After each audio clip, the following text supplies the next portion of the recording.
solar power and electric cars, and bandages and prosthetic limbs that save lives, stem cell research and new drugs that treat disease, cell phones and computer technology that change the way people around the world live. So if people want to see the future of the world economy, they should look at Tel Aviv, home to hundreds of startups and research centers.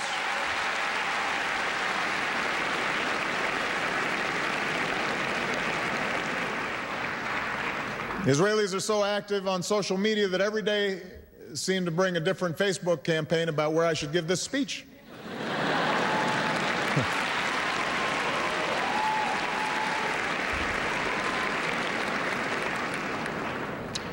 That innovation is just as important to the relationship between the United States and Israel as our security cooperation. Our first free trade agreement in the world was reached with Israel nearly 3 decades ago. Today, the trade between our two countries is at $40 billion every year.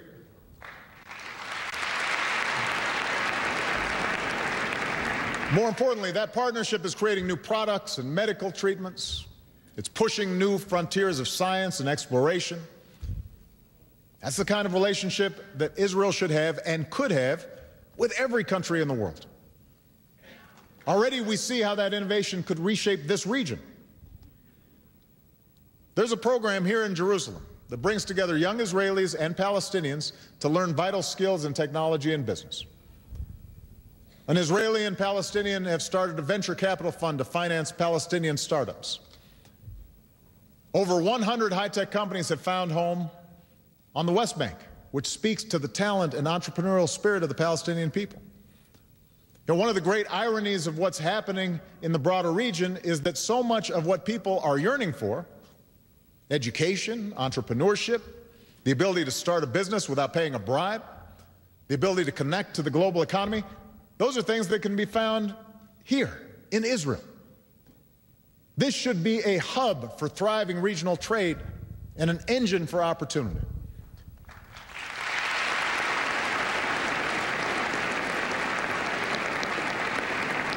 Israel's already a center for innovation that helps power the global economy. And I believe that all of that potential for prosperity can be enhanced with greater security, enhanced with lasting peace.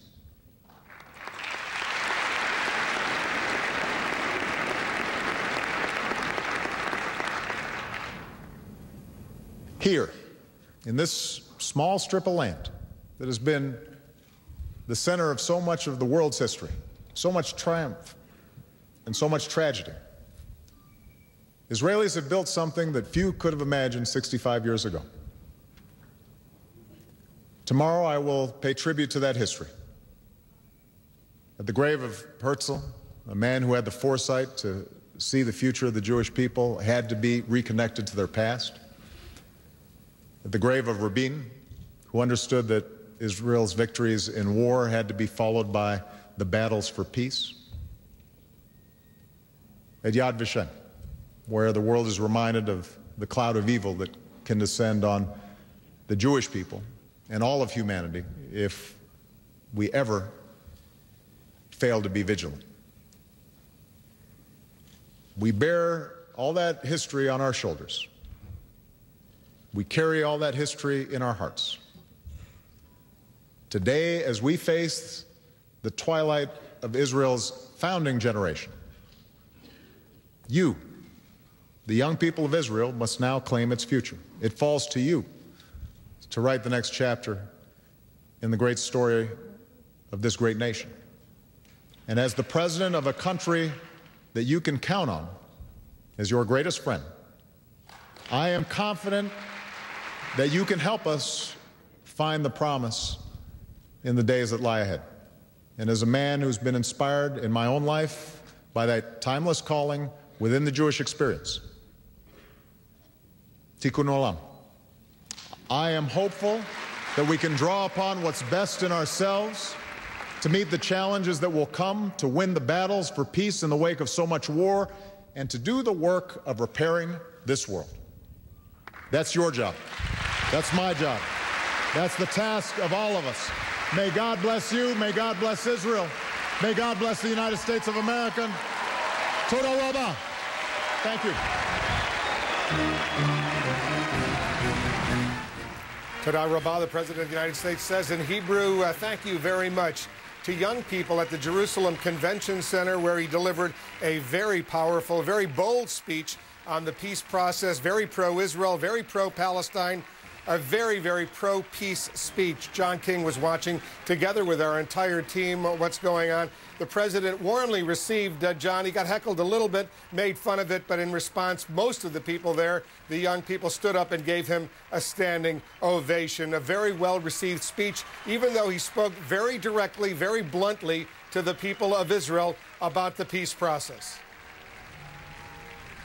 Some trademark Obama political campaigning, if you will, Wolf, what we've seen in the United States on display here in Israel. Number one, choosing to speak in this big speech to the Israeli people, not to the older political leadership, but to younger people. The president essentially saying the challenge of peace is for the younger generations, both Israelis and Palestinians, to demand that their leaders take risks, to demand that their leaders abandon the old positions that we know over the last 20, 30, 40 years have prevented a peace agreement on this sacred land. An interesting position from the president here, because he knows if you look down into the weeds, the obstacles to peace are too many. So he's trying to get people to look up and look at the finish line and try to get back to the bargaining table without getting hung up, whether it's from the Palestinian side, hung up on Israeli settlement construction, whether it's from the Israeli side, hung up that the Palestinian leadership at the moment in Gaza includes a terrorist group, Hamas. So the president trying to create some new climate for peace without resolving the many obstacles to peace. And one other thing in the speech, Wolf, one of the big questions during this whole visit has been, is he shoulder to shoulder with Prime Minister Benjamin Netanyahu on Iran? And you can be sure, as the Prime Minister sees the President later today, he will be very happy with what the President said in the speech about Iran, saying that he has the sense of urgency that is required and that Iran should know its time for diplomacy is not unlimited. The president making the case that the U.S.-Israeli military relationship, the security cooperation, has never been better. Our Jerusalem correspondent, Sarah Seidner, who watches and lives this story every single day. Let me get your thoughts on what we just heard, Sarah. I thought one of the poignant moments is when the audience reacted to something he said about the Palestinians, that occupation nor expulsion is the answer. You saw a very huge round of applause, and it gives you some idea of how Israelis think. A lot of people think that there's all these very negative thoughts toward the Palestinians, but the majority of Israelis actually do want the Palestinians to be able to form their own state. They do recognize that peace between these two neighbors who live so close together, so tightly interwoven in so many ways, has to happen in order for the people here in Israel, in order for the Jewish people to be able to live peaceful lives. So that was an interesting and poignant moment there.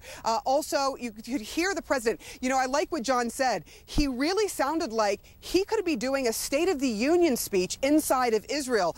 And the reaction from the crowd, except for those few moments where he was heckled a bit and he sort of laughed that off and said, I'm used to it. I feel right at home. And people really applauded him when he said, look, this is a democratic state. This is the way that people can act. You can disagree with me. That's perfectly fine. It looks like the audience really enjoyed what he said, and he made very clear. He said, look, Israel is the most powerful country in this region, and it is supported by the most powerful country in the world, making very, very clear that the United States' allegiance with Israel, it is its closest friend and ally in this region. He made that point over and over and over again. Certainly has got to make the Israeli government very happy. The Palestinians also watching this, and some of the comments he made about settlements will certainly make them smile. But everyone is wondering if there's ever going to be an actual peace process during his administration, Wolf.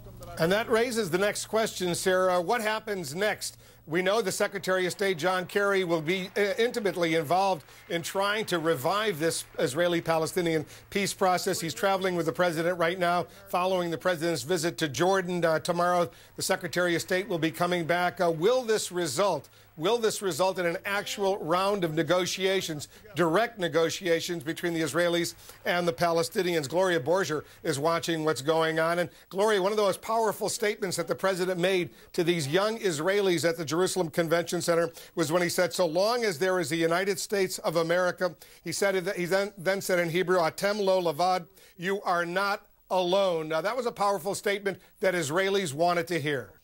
Right, and he said it a couple of times during the speech, Wolf, and it created quite a stir in the audience. I mean, I think that if there's any doubt among the American Jewish community about the president's commitment to Israel after watching this speech, I think some feelings may be changed. What was interesting to me is the way he spoke to these young people in the audience, particularly after he was talking about a two-state solution. He said, and you know, this is familiar to those of us who have covered President Obama during his political campaigns. He said to these young people, "You must create the change you want to see." And we've heard that before from the president in so many ways, Wolf, when he campaigns, but he was effectively saying to these young people what he has said to young people in this country.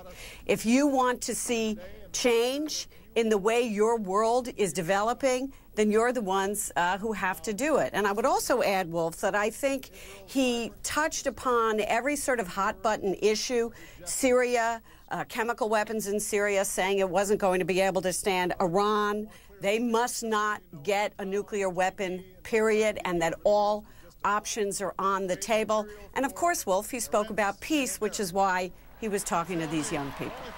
He certainly was, and as I said, this was a very, very powerful pro-peace speech. Martin Indyk is joining us right now. He served as the United States ambassador to Israel during the Clinton administration back in the 90s. He's now the vice president director of the foreign policy program at the Brookings Institution here in Washington. He's joining us from New York. Martin, I thought this is one of the most important speeches an American president has ever delivered about the situation between the Israelis and the Palestinians, but give me your thoughts.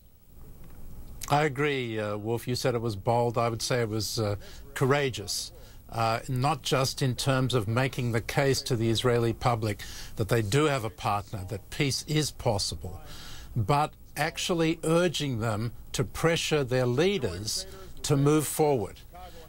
He has famously been quoted before our elections as saying that he considered the leadership in Israel as political cowards.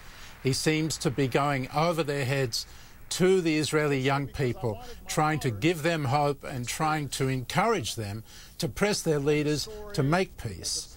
And that is, I think, a very bold and courageous thing. But I would say one other thing. He having tried to lower expectations about this visit, has now raised them sky high in terms of the expectations that Israelis and Palestinians will have that he himself is now going to work to make peace really possible. And that is the challenge. Where do the Israelis and the Palestinians and the United States and others in the international community go from here? Let's bring in Dr. Hanan Ashrawi. She's joining us from Ramallah. She's a member of the PLO Executive Committee, a member of the Palestinian Legislative Council. Dr. Ashrawi, what did you think of what the president had to say? Well, I do think that this was the most comprehensive speech we have heard. It has the same basic components, but on the one hand, it has a very clear ideological component. I don't think I have heard an American president with such a strong commitment to the Zionist ideology and to an understanding of the Zionist ideology and total identification and sympathy with them. So in a sense, he tried to gain his credentials, to establish his credentials with the Israeli public, and he did go over the head of the leadership that is extreme right-wing, ideological, hardline, even racist. And he tried to reach to the young generation, to the Israeli public, to tell them that they have to influence their leadership. But at the same time, to do that, he had to tell them he guaranteed their security, he guaranteed their future.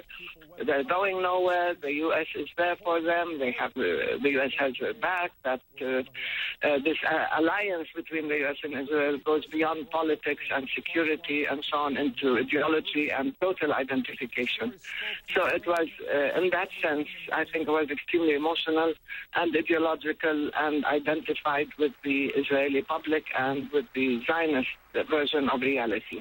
Now, when it comes to the Palestinians, I think he tried to reach the Israelis by telling them that neither the occupation is possible, is viable or tenable, nor continued occupation, nor the expulsion of Palestinians is possible, and the continued impunity of the Israeli settlers and so on. So he said that it is in the interest of Israel and the security of Israel to have a strong, viable, independent Palestinian state. Now, the interesting factor was, as a response